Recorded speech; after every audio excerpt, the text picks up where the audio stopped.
नमस्कार, स्वागत है आप सभी का हमारे इस खास पेशकश में। और आज बात महान स्वतंत्रता सेनानी, समाजवादी चिंतक और राजनेता डॉक्टर राम मनोहर लोहिया की।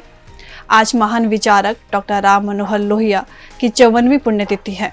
संयोग से ये वर्ष गोवा क्रांति दिवस की 75वीं एवं गोवा की आज़ादी का 60वां सालगिरह भी है। डॉक्टर राम मनोहर लोहिया ने 18 जून 1946 को मडगांव में 451 वर्षों की पुर्तगाली सालाजार शाही औपनिवेशिक सत्ता के खिलाफ गौमतकों में संघर्ष करने का जज्बा पैदा किया था। 18 जून 1946 गोवा की आज़ादी के इतिहास में स्वर्णाक्षरों में अंकित अविस्मरणीय दिन है।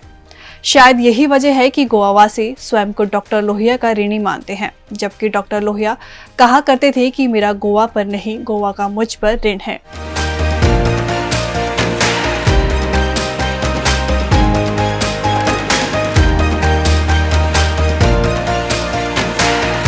डॉक्टर लोहिया का मानना था कि गोवा भारत का अभिन्न अंग है और बगैर इसकी स्वतंत्रता के भारत की आज़ादी अधूरी है। तमाम नागरिक स्वतंत्रता एवं प्रतिबंधों के बावजूद डॉक्टर लोहिया गोवा आए और गोवा वासियों को अपनी स्वतंत्रता के लिए लड़ने की प्रेरणा दी। कई बार उनकी गिरफ्तारियां हुई, लेकिन पुर्तगाली निज़ाम उनके हौसले को पस्त नहीं कर सका। गोवा मुक्ति संघर्ष में डॉक्टर लोहिया की अग्रणी भूमिका होने से गोवा मुक्ति संघर्ष समूचे भारत की लड़ाई बन गई। देश के चारों दिशाओं से सेनानियों का जत्था गोवा मुक्ति संग्राम में शामिल होने लगा। उन्हीं स्वतंत्रता सेनानियों में एक थे त्रिदिप चौधरी। तत्कालीन पूर्वी बंगाल के ढाका में जन्मे त्रिदिप बाबू एक स्वतंत्रता सेनानी और कुशल राजनीतिक थे। रिवॉल्यूशनरी सोशलिस्ट पार्टी के संस्थापक रहे त्रिदिप चौधरी डॉक्टर राम मनोहर लोहिया के घनिष्ठ मित्र भी थे। डॉक्टर लोहिया की अपील पर त्रिदिप बाबू वर्ष 1955 में गोवा मुक्ति आंदोलन में शामिल हुए थे। पुर्तगाली शासन में उन्हें 12 वर्षों की सज़ा मिली थी, लेकिन 19 महीने की कैद के बाद उन्हें मुक्त कर दिया गया। पुर्तगाल सरकार की जेल में उन्हें अमानुषिक यातनाएं दी गई।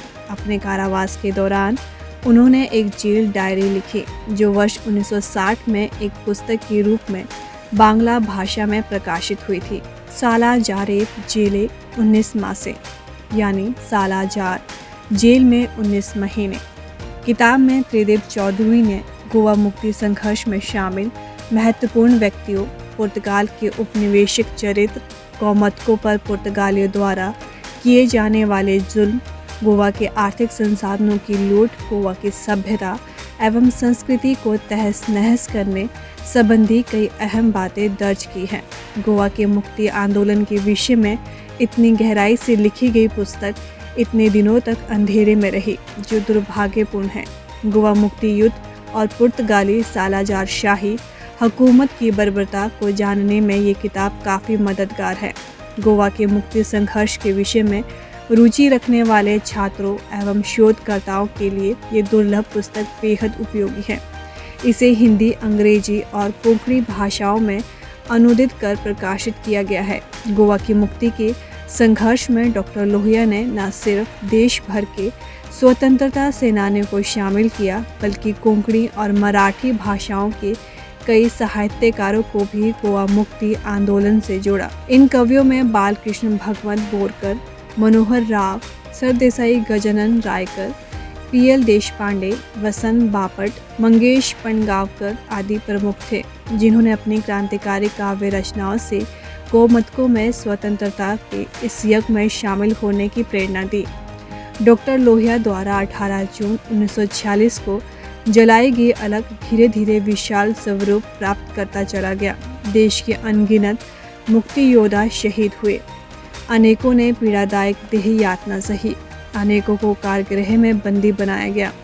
इस तरह गोवा के स्वतंत्रता सेनानियों ने त्याग भावना के साथ अपने खून, पसीने और आंसुओं के अर्घ्य अर्पित किए, जिसके परिणाम स्वरूप 19 दिसंबर 1961 को सैकड़ों वर्षों की दास्तां से गोवा मुक्त हुआ।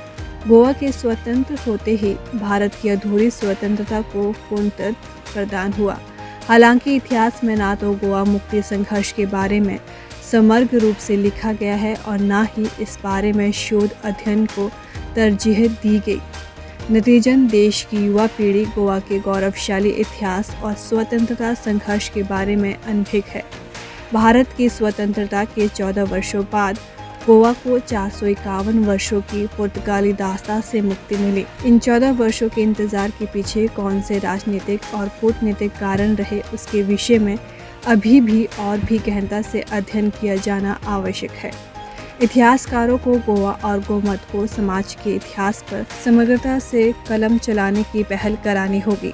गोवा की नई पीढ़ियों को गोवा मुक्ति आंदोलन और डॉक्टर लोहिया समेत सैकड़ों हजारों मुक्ति योद्धाओं के विषय में भली प्रकार से जानने की ज़रूरत है। डॉक्टर राम मनोहर लोहिया की मृत्यु के 5.5 दशक हो चुके हैं। उनके विचारों की प्रासंगिकता दिनों दिन बढ़ती जा रही है। देश की नौजवान पीढ़ी को उनके सिद्धांतों से अवगत करवाने के लिए दुर्लभ एवं अनुपलब्ध लोहिया साहित्य का प्रकाशन एवं प्रसार करने की ज़रूरत है। डॉक्टर लोहिया की पुण्यतिथि पर उनके अनुयायी को ये बात गांठ बांधनी पड़ेगी कि डॉक्टर लोहिया के लिए भारतीय भाषाओं का प्रचार प्रसार कोरे भाषणों तक सीमित नहीं था, बल्कि उनके व्यवहारिक कर्म का हिस्सा था।